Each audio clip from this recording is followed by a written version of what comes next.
Le Havre semble être une cité d'un seul tenant, axée autour de son port.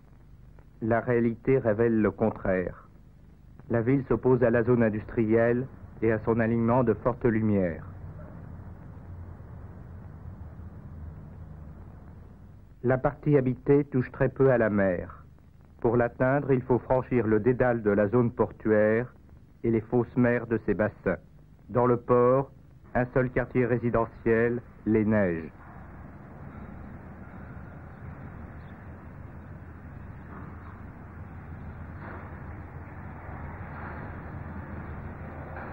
Le quartier a été construit récemment, près du lieu de travail, de façon anarchique, sur des marais asséchés sans valeur foncière. Il n'y avait donc pas de terrain à rentabiliser, par conséquent, pas besoin de construire en hauteur.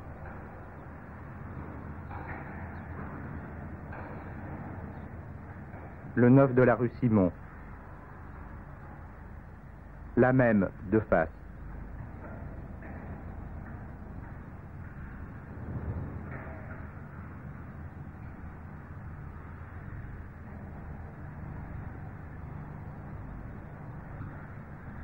Peu de différence entre les pavillons et les conteneurs.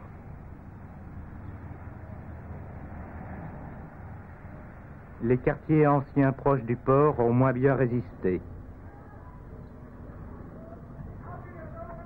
Vieilles maisons et vieilles églises sont grignotées par l'industrie.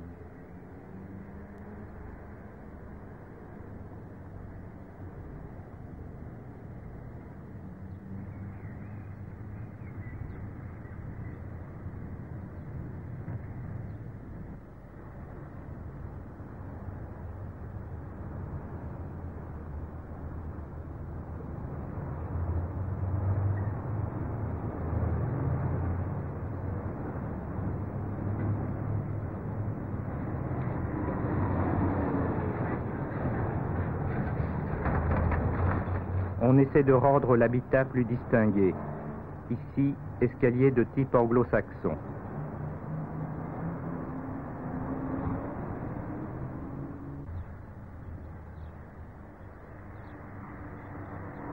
Très composite et graville, commune annexée par le Havre et en partie détruite par la guerre.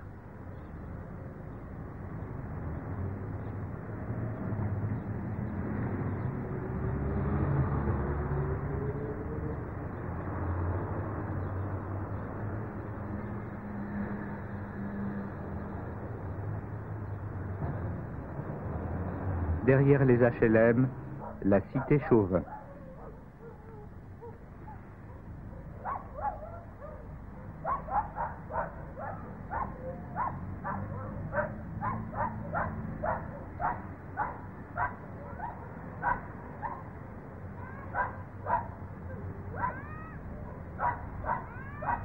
Le passage de Graville au centre du Havre se décèle au nombre plus grand d'étages.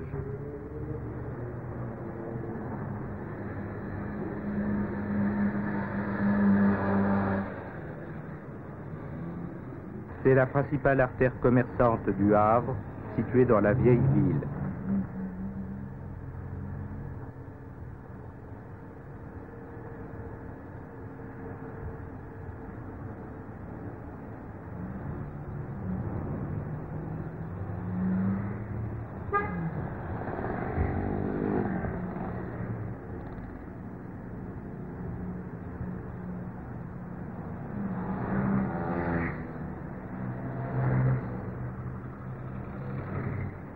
On dirait la grande rue d'une petite ville, alors que Le Havre compte 300 000 habitants. Les maisons du vieux Havre juxtaposent des éléments très divers.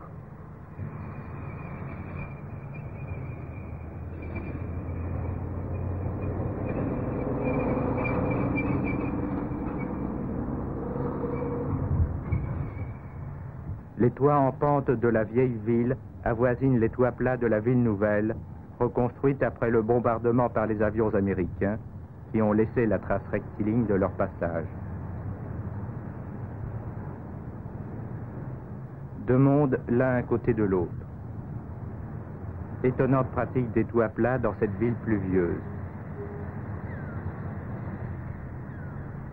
Ensemble de lignes droites à l'américaine, d'avenues trop larges, où sont implantées les administrations et les commerces de luxe.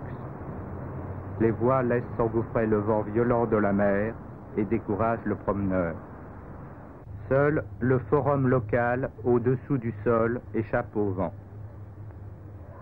Alors que les maisons deviennent généralement plus grandes au fur et à mesure des siècles, les hauts bâtiments de la vieille rue de Paris ont été remplacés par des immeubles plus bas qui évoquent une petite ville américaine. Masochisme à vrai, qui imite le style de ceux qui détruisirent la ville, une façon d'attirer les étrangers en recopiant leur pays natal. Mais bien souvent, ils viennent en France pour trouver autre chose.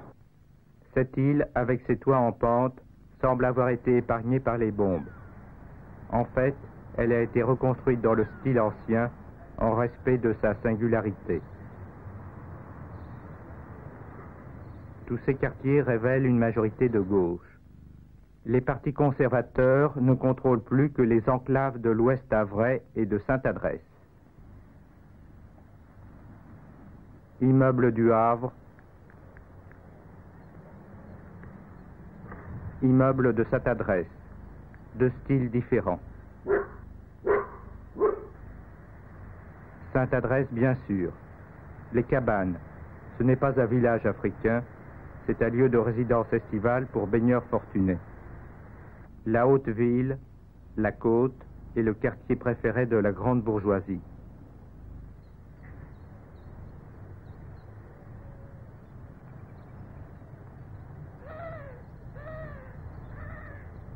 D'ici, on domine la partie la plus belle du Havre, le centre-ville, la mer, la plage.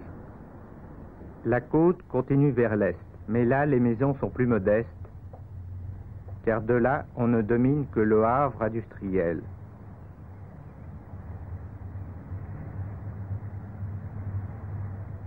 Au-delà des villas de la côte, le Havre continue.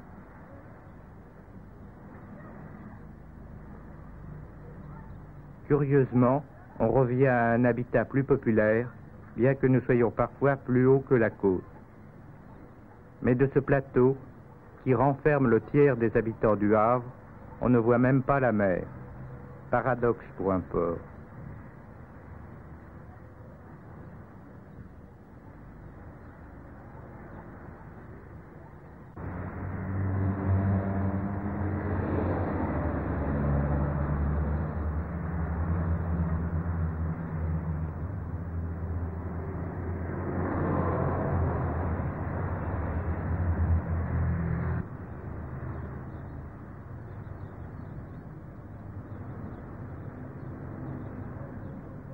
Ici, il faut regarder les numéros de chaque maison pour reconnaître la sienne.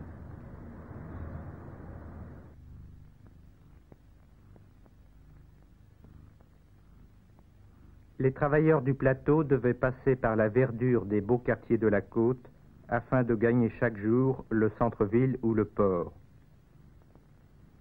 Pour éviter ce passage, on a creusé un tunnel.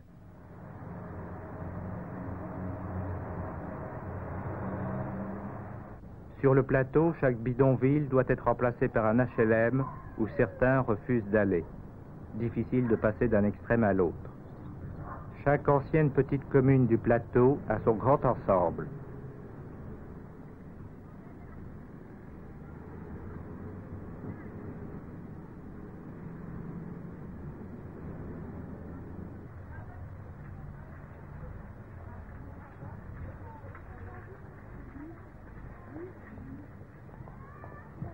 La variété de tons rend l'habitat moins uniforme.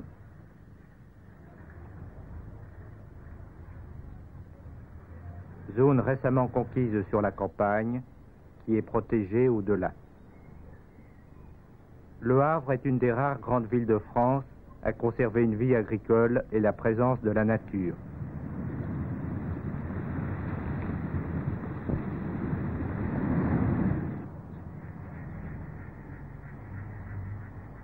Ce besoin d'un plan d'eau artificiel étonne dans cette ville de bord de mer.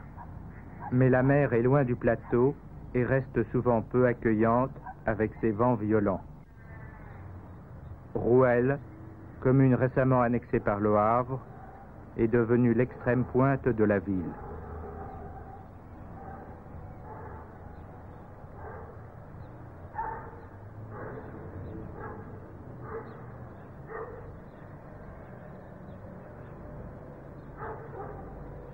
Disparition des centres communaux, comme à Senvic, Bléville, Frileuse, également annexés par Le Havre, centres dérisoires à côté des tours voisines, centres vieillots, étriqués, ou au contraire centres artificiels, trop vastes et inhumains, dus à la reconstruction après la guerre.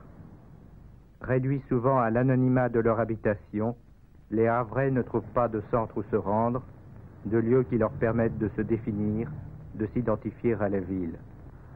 La célèbre Porte Océane n'est en rien un lieu de rencontre comme la Canebière, le Courguin-Saint-Denis ou les Champs-Élysées. Et le jardin de la gigantesque place de l'Hôtel de Ville reste toujours désert.